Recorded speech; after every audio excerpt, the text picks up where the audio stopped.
ito nang ang balita.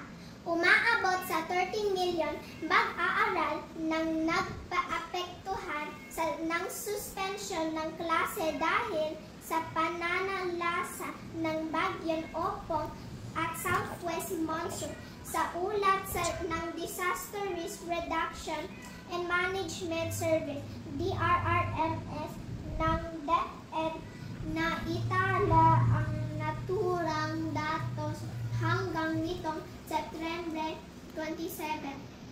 Mayroon ring naapektuhan 569,251,000 teaching at non-teaching personnel mula sa 23,796 public schools sa 126 division sa 13 region sa bansa.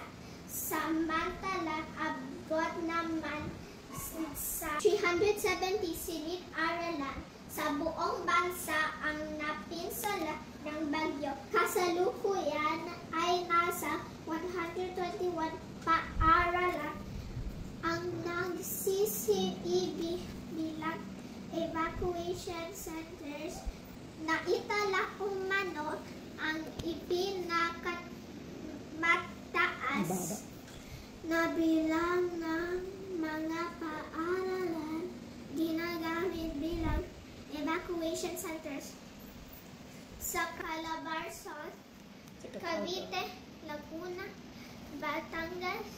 Itala umano ang pinakamataas na bilang ng mga paaralan ginagamit bilang evacuation centers sa Calabarzon, Cavite, Laguna, Batangas, Rizal, Quezon na nasa 72. Sinusdan ito ng Eastern Visayas, Leyte, Southern Leyte, Samar, Eastern Samar, Northern Samar, Biliran na may 35 naman.